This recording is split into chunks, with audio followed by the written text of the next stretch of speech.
day in the life of a Roman slave.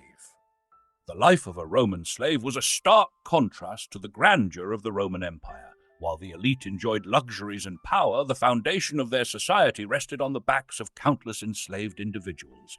These men and women were stripped of their freedom, treated as property, and subjected to relentless labor. Despite their circumstances, their roles were diverse, ranging from skilled artisans and educators to laborers in brutal conditions. Here is a detailed exploration of what a typical day in the life of a Roman slave might have looked like, crafted to reflect the reality of their existence. Before dawn, the start of a slave's day. A slave's day began long before the first rays of sunlight touched the Roman streets. For many, the morning was marked by the gruff commands of an overseer or the clang of a bell signaling the start of their duties. Sleep was often a luxury rather than a necessity, as slaves were expected to be ever ready to serve. In large households, domestic slaves would rise early to prepare the day's meals, light the fires, and fetch water from nearby wells. Their tasks required speed and efficiency. Any delay could result in punishment. Slaves working on rural estates, known as latifundia, might begin their day tending to animals or preparing the tools needed for the day's farming activities. Those enslaved in mines or quarries, however, faced a far grimmer reality. Their mornings were consumed with preparing for backbreaking labor that often lasted until nightfall. Morning, the labor begins. The type of work a slave performed depended on their master's needs and the slave's abilities or training. Household slaves, familia urbana, were often seen as the lucky ones, but their lives were far from easy. They might clean, cook, sew, or care for the master's children. Female slaves often assisted the mistress of the house, tending to her personal needs, preparing her clothes, and accompanying her on errands. Male slaves, on the other hand, might act as butlers, clerks, or bodyguards. On the latifundia, agricultural slaves worked tirelessly in fields, harvesting crops, planting seeds, or maintaining irrigation systems. These slaves faced harsh conditions, working under the blazing sun with little rest. Overseers, often freedmen themselves, ensured productivity through strict discipline, using whips to maintain control. For skilled slaves, such as artisans, blacksmiths, or potters, the morning might involve creating goods for trade or domestic use. These individuals, although still slaves, often enjoyed slightly better living conditions due to the value of their expertise. Midday, a brief respite. Around midday, slaves were allowed a short break to eat. Their meals were humble, reflecting their low status. A typical meal might consist of coarse bread, porridge made from grains, or leftover scraps from the master's table.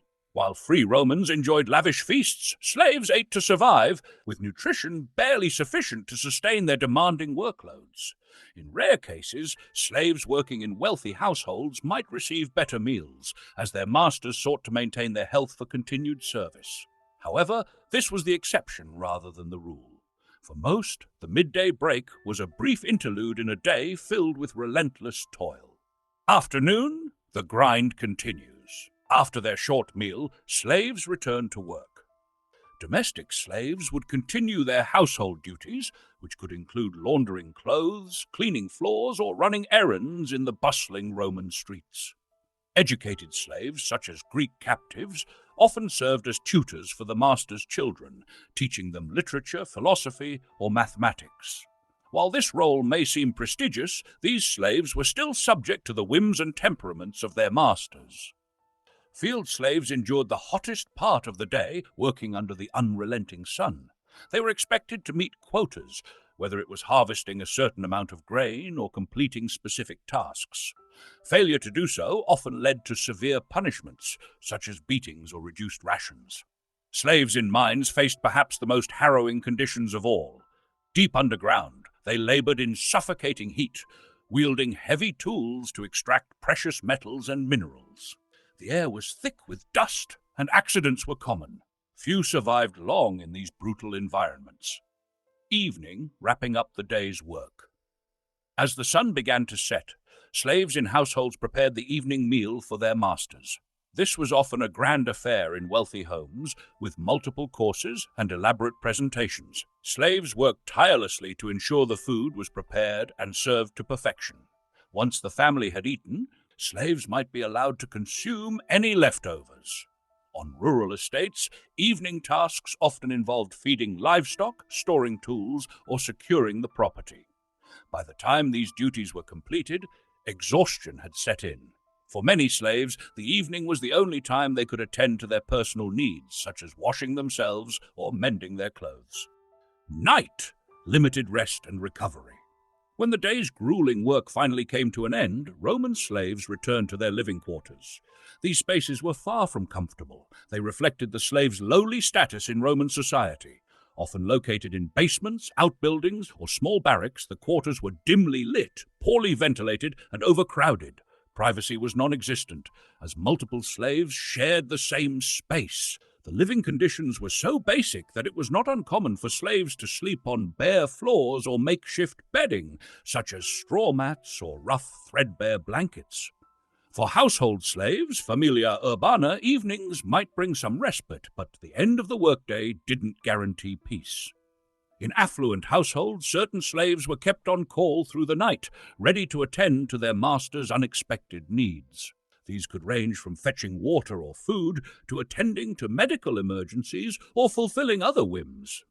This constant state of readiness meant that even during their supposed rest periods, household slaves were never truly free from the demands of servitude. Field slaves and those working in rural estates often faced even harsher conditions. Their barracks, often little more than rudimentary huts, offered scant protection from the elements. Winters could be unbearably cold, and summers suffocatingly hot. Exhausted from hours of physical labor, these slaves rarely had the energy to do anything other than collapse into a restless sleep. Yet, despite their physical exhaustion, the emotional and psychological toll of their circumstances often made true rest elusive. For some, the nighttime was the only opportunity to engage in fleeting moments of personal expression. In whispers, they might share stories, sing songs, or remember their homelands. These small acts of resistance and humanity were a way to maintain a sense of identity in a world that sought to strip it away. Punishments and discipline. The life of a Roman slave was governed by fear. Fear of their masters, overseers, and the punishments that awaited any misstep. Discipline was harsh and often brutal, designed to instill submission and deter rebellion. Slaves were seen as property, and their masters had unchecked authority over them, including the right to punish, torture, or even kill them without any legal repercussions. Punishments ranged in severity, depending on the perceived offense. Minor infractions, such as failing to complete a task or showing disrespect, might result in whipping or reduced rations. However, more serious offenses could lead to branding, mutilation, or confinement in chains. Public humiliation was also a common form of punishment, used to set an example for others. In extreme cases, slaves who were deemed disobedient or rebellious faced execution. Crucifixion, one of the most agonizing forms of death, was sometimes used as a deterrent. During the infamous Spartacus-led revolt, 70 to 71 BCE, thousands of captured slaves were crucified along the Appian Way as a grim warning to others who might consider rebellion.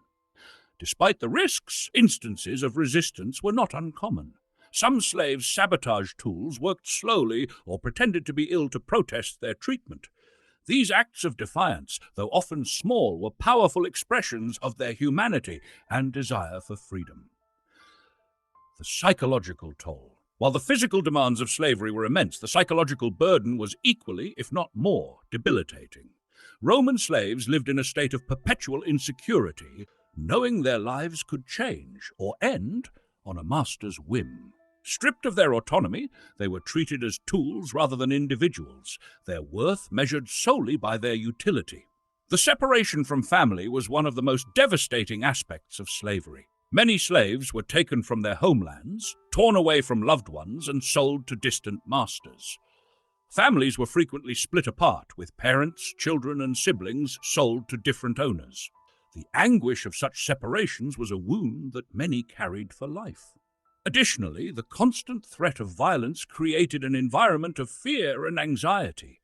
Slaves often suppressed their emotions and desires, knowing that any expression of defiance could lead to harsh repercussions.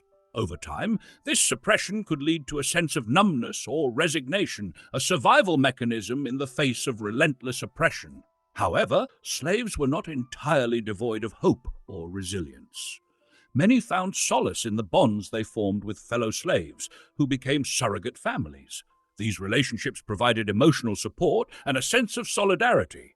Some slaves maintained cultural traditions or religious practices from their homelands, creating a spiritual refuge in an otherwise hostile world. Manumission, the hope for freedom. For some slaves, there was a faint glimmer of hope in the form of manumission, the act of being granted freedom by their master. While rare, manumission offered a chance to escape the confines of slavery and start a new life. Freed slaves, known as liberti, often continued to work for their former masters, but with greater rights and autonomy. Manumission could occur for various reasons. Masters sometimes freed slaves as a reward for years of loyal service or for performing heroic deeds. In other cases, slaves could save money, often through tips or extra earnings, to buy their freedom. Skilled slaves, such as artisans, scribes, or tutors, were more likely to be manumitted due to their value and the relationships they often developed with their masters. However, freedom was not without challenges. Even as freedmen, former slaves faced significant social stigma and limitations. They could not hold certain public offices, and their status was always tied to their former masters. Nevertheless, freedom offered opportunities that were unimaginable for those still enslaved. Many freed slaves went on to establish businesses, marry and raise families, creating legacies that stretched far beyond their years of servitude. Conclusion. A day in the life of a Roman slave was a microcosm of their existence: relentless labor, deprivation, and a lack of personal freedom. Whether working in grand households, toiling in fields, or enduring the horrors of mines, their lives were marked by suffering and subjugation. Yet, despite the oppressive system that sought to dehumanize them, slaves demonstrated incredible resilience. They found ways to endure, whether through small acts of defiance, bonds of camaraderie, or the faint hope of eventual freedom. Their labor was the foundation of the Roman Empire, fueling its economy, sustaining its society, and enabling its conquests. While their stories were often overlooked by contemporary historians, the legacy of Roman slaves is a testament to the strength of the human spirit in the face of unimaginable adversity. Today, their experiences serve as a stark reminder of the costs of unchecked power and the enduring fight for dignity and freedom. Their voices, though largely silenced in their time, resonate through history as a call to acknowledge and remember the lives of those who endured unspeakable hardships.